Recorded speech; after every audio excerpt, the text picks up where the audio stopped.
Picking a bike rack isn't about carrying a bike. It's about whether you'll want to deal with it every time you ride. Buy the wrong rack and you'll start finding excuses not to ride. This video will save you hours of research and maybe even a return.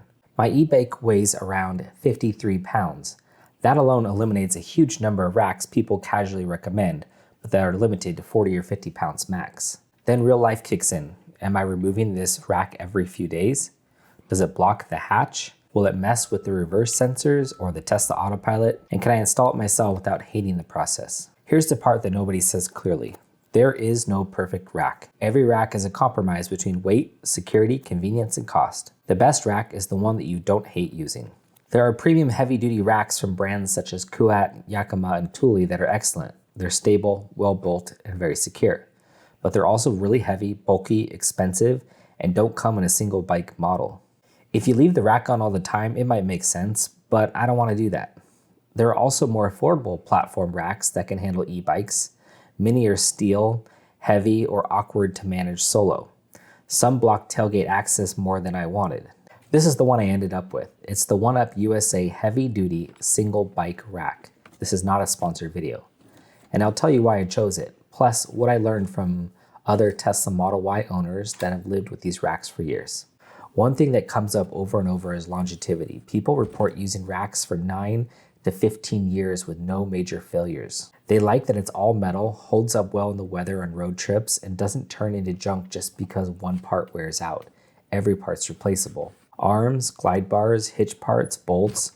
Instead of scrapping the rack, people fix small issues themselves. Bike security also gets a lot of praise. Even with heavy e-bikes and downhill bikes, there's very little sway or bounce. And because it holds the wheel instead of the frame, people trust it with expensive bikes. The modular design is another big reason people stick with it. You can add or remove trays depending on the trip, and accessories are a big part of their ecosystem. Things like the sway bar attachment, extra trays, chain locks, wheel locks, wall mounts, and even small details like the pull handle and bottle opener comes up a lot. The arms feel strong and positive, no flimsy or springy, and that matters to some buyers more than others, but it comes up constantly. And it's made in the USA. Now, the common complaints that you should know about is first the cost. Their upfront cost is around $700 and the accessories will add up quickly. The light bars, the swing away locks, the extra trays, people feel that it's worth it, but other people feel that it stings. And the maintenance on them is real. Over time, the arms can get stiff and they may need bolt adjustments and replacements of the bullet inside that can wear. For Tesla owners, the installation is more awkward than most reviewers admit. The recessed hitch means you're sitting on the ground, sliding the rack in and lining up the holes that you can't really see. It takes some trial and error, and you'll also need a special 90-degree hitch pin for a Tesla that's not clearly advertised. You'll need to dig on their website or call them and get the Tesla Model Y 90-degree hitch pin. The pin adds security, but it also could swivel slightly and make noise while you're driving. And removing it is super awkward as you have to do it with one hand and it keeps moving out of the way. On the road, the bike doesn't rattle much at all, and you could see some flex in the backup camera, which looks scary, but I haven't had any issues. I drove this on the Tesla Model Y for multiple days, including self-driving, and in the forward position, driving is completely fine. Reversing can trigger alerts because the car sometimes thinks the bike is a person. So you'll need to reverse slowly and it works okay.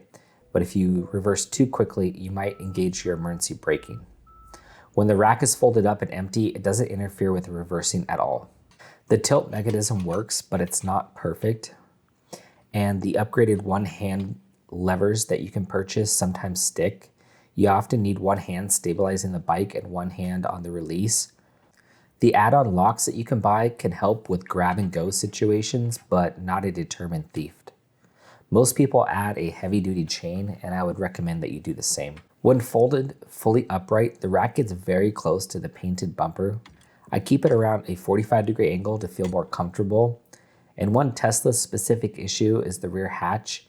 If you open it without thinking, it could hit the bike or pedal and scratch your hatch badly.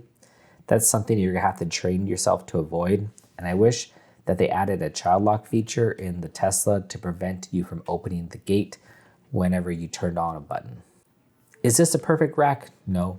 Is it one of the better balances of weight, durability, real-world usability, and price that I've found? Yes. After reading years of owner review and feedback and living with it myself now, the appeal makes sense. It's fixable, modular, and built to last, with trade-offs that you need to accept.